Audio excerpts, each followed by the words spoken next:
안녕하세요. 매일 새로운 정보를 드리는 채널 보상가배상TV입니다. 자, 제가 오랜만에 이때까지 주제 중에 조금 깊이 다뤄야 되고 합의를 했을 때 약간의 실수라도 있으면 추후에 엄청난 금전적인 손실이 있는 이런 사건들에 대해서 쭉 한 번 더 훑어볼 건데요.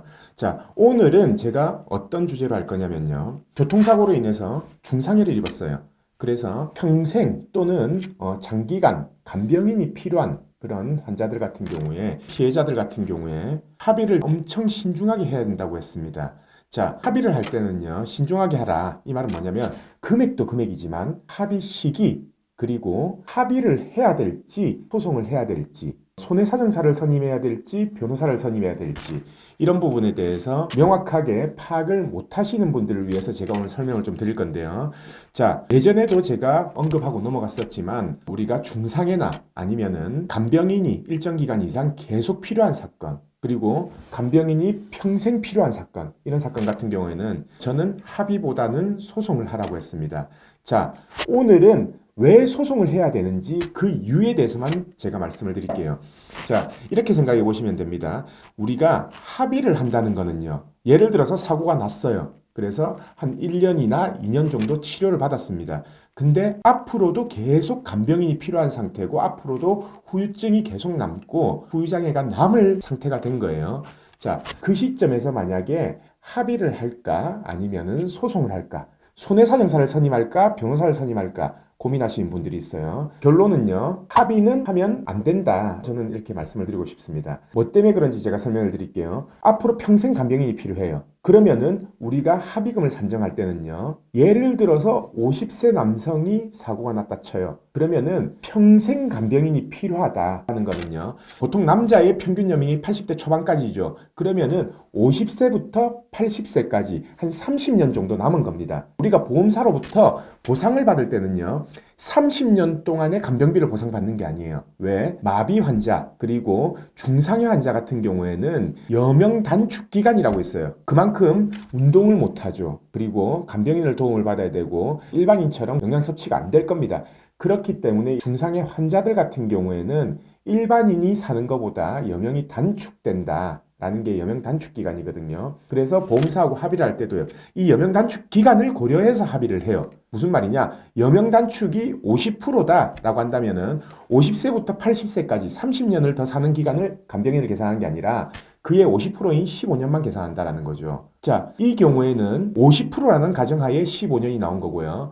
예를 들어서 뇌출혈로 편마비 상태에 있다 라고 한다면은 여명 단축 기간이 보통 30에서 50 그 사이에서 결정이 되거든요. 그렇다면 예를 들어 30%로 결정됐다 쳐보세요. 그러면 50세부터 80세까지 30년 중에 30% 앞으로 9년만 더 산다라는 얘기입니다. 그러면은 합의를 할 때도요, 앞으로 9년 동안만 더 산다라는 가정하에 이 간병비라 손해액을 전부 다 산정한다라는 얘기죠. 향후 치료비도 마찬가지고요. 자, 합의서를 쓰면요, 앞으로 추가적으로는 청구를 못해요. 추가적인 소송 제기도 못합니다. 왜냐? 부재소 합의를 했기 때문이죠. 앞으로 소송을 제기하지 않겠다. 어떠한 이의를 제기하지 않겠다라는 합의서를 썼기 때문에 만약에 9년보다 더 살아있을 경우에도 어떠한 경우에도 소송을 제기하지 못한다라는 겁니다. 자, 근데 우리가 소송을 진행해서 판결을 받았다 라고 한다면은 말은 달라져요. 왜냐? 법원에서 지정하는 신체감정병원에서 앞으로 9년만 더 산다라고 이렇게 감정 결과를 냈어요. 그러면은 판사님은 앞으로 9년 동안 더 살 그 간병비에 대해서 산정을 해서 판결문에 기재를 합니다. 자, 그러면은 9년 이후에 만약에 더 살아있을 경우 추가적으로 우리는 간병비를 청구를 해야 될 거 아니에요. 판결문이 있으면 그게 가능하다는 얘기예요. 왜냐? 판결문에는 9년까지의 판결밖에 없기 때문인 거죠. 실제로 요즘 보면요, 여명 단축 기간, 이게 신체감정 의사들이나 저희 실무자들이나 보험사들이나 다 똑같은 책을 보고 감정을 합니다. 뭐냐면 배상과 보상의 의학적 판단이라는 그 책자를 보고 하는 거거든요. 그 책자에는 현재 상태가 어떻고 현재 나이가 어떠면 앞으로 여명 단축 비율은 어떻게 된다. 그리고 이 단축 기간은 얼마나 된다라는 게 나와 있는데요. 지금 그 책에서는요, 여명 단축 기간이 30, 앞으로 9년밖에 더 못 산다라고 만약에 나와 있었다라고 한다면은 실제로는 그보다 더 사는 경향이 많습니다. 의학기술 발달 때문에. 그래서 가장 좋은 방법은 소송을 해서 판결문에 앞으로 이게 몇 년까지의 간병비에 대한 판결이다라는 게 직시가 돼 있으면 그 이후에 만약에 생존해 있을 때는 다시 한 번 더 소송이 제기 가능하다라는 얘기인 거죠. 자, 또 뭐 때문이냐면요. 현재 우리가 8시간 기준의 개호비가 산정이 된다고 하면은 대략 한 달에 한 430만 원 정도가 되거든요.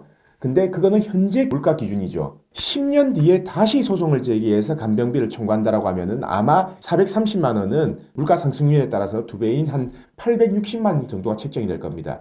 그러면은 10년 뒤에 다시 한번 소송을 제기해서 몸 상태가 괜찮아요. 단기간에 사망할 것 같지가 않습니다. 그러면 다시 감정을 받고 만약에 다시 한번 10년에 대한 여명 기간이 나온다면은 10년치의 간병비를 더 받을 수 있다는 얘기죠. 10년치 한번 얼마인지 계산해 볼까요?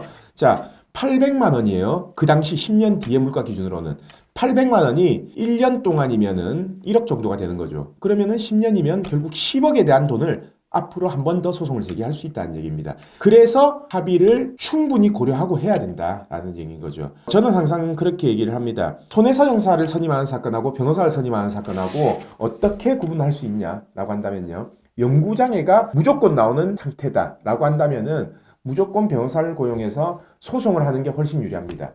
근데 한시장애가 나올지 아니면 영구장애가 나올지 이게 애매한 사건이다 라고 한다면은 사실 손해사정사를 선임을 하되 손해사정사가 보험사하고의 합의 과정에서 영구장애로 이끌어낼 수 있다면 소송 전에 합의를 하는 것도 좋습니다. 그리고 변호사 사무실이라고 해봐야 변호사들도 합의를 안 하는 게 아니에요. 손해사정차처럼 똑같이 금액 산정하고 합의를 합니다. 그러면은 결국 변호사한테 맡기는 게 보수적으로 유리할지 손해사정사한테 맡기는 게 보수가 더 나을지를 한번 알아보시고 선택하시는 것도 좋은 방법입니다. 자, 저희 보상가 배상에 문의를 주시려면요. 네이버 검색창에 보상가 배상 검색을 하셔도 되고요. 그리고 제가 이 영상 아래쪽에 삼각형 버튼을 누르시면은 밑에 설명란이 있어요. 거기에 저희한테 상담할 수 있는 링크 그리고 전화번호 등을 기입해 놓을 테니까 오늘 영상에서 제가 언급한 부분에 대해서 궁금한 점이 있다면 언제든지 연락 주시길 바랍니다. 자, 그래서 오늘은 뇌출혈 환자 또는 중상해 환자 그리고 간병인이 지속적으로 필요한 환자 같은 경우에 합의를 하는 게 유리할지 소송을 하는 게 유리할지 그리고 손해사정사를 선임하는 게 유리한지 변호사를 선임하는 게 유리한지 그 부분에 대해서 말씀드렸습니다. 다음에 기회가 된다면 이 부분에 대해서 좀 더 세부적으로 들어가 보는 영상을 촬영하도록 하겠습니다. 자, 오늘 방송은 여기까지 하고요. 내일도 새로운 주제를 가지고 오겠습니다. 오늘 방송 끝까지 봐주신 구독자분들 감사드립니다.